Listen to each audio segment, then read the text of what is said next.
श्री प्राणनाथ जी के स्वरूप में आखरुल जमा इमाम मेहदी साहिब बुज्जमा फरमाते हैं, अपनी मोमिन रूहों को समझाते हुए वे कहते हैं कि संपूर्ण इस्लामी जगत क़यामत के प्रकट होने की बाट देख रहा है, लेकिन कुरान पाक के 18वें सिपारे में स्पष्ट लिखा है कि कुरान पाक के सभी अर्थ बातिनी होंगे, अर्थात वे गहन रहस्यात्मक वाक्यों को समझने के लिए इल्मे लदुन्नी अर्थात तारतम ज्ञान का प्रकाश चाहिए। कुरान में वर्णित शब्दों के बाहरी अर्थात जाहिरी अर्थ लेने मात्र से वास्तविक सत्य उजागर नहीं होता है। तारतम ज्ञान अर्थात इल्मे लदुन्नी की दृष्टि से देखने पर यह स्पष्ट हो जाता है कि 11वीं सदी में ही क़यामत के वे निशान प्रकट हो गए हैं, अर्थात मनुष्यों में वह प्रवृत्तियां दिखाई देने लगी हैं। क़यामत का प्रथम निशान है दाबतुल अर्ज नाम का एक जानवर प्रकट होगा।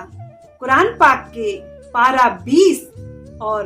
आयत 82 में स्पष्ट रूप से दाबतुल अर्ज नाम के जानवर के प्रकट होने की बात कही गई है। इस जानवर की विशेषता होगी कि इसके सिर पर पहाड़ी बैल के सींग होंगे, छाती शेर की होगी और गर्दन मुर्ग की होगी और पीठ गीदड़ की होगी, कान इसके हाथी के होंगे, आंखें इसकी सुअर की होंगी और इसकी लंबाई इतनी होगी कि जमीन से आसमान तक जाती होगी और मुख इसका मनुष्य का होगा और बाकी धड़ इसका जानवर का होगा। इमाम मेहदी इसका विश्लेषण करते हुए कहते हैं कि ऐसा जानवर न कभी हुआ था और न कभी होगा। वे कहते हैं इस जानवर की खूबी मनुष्यों के अंदर क़यामत के समय बखूबी आ जाएगी और वे इसी जानवर की तरह व्यवहार करेंगे।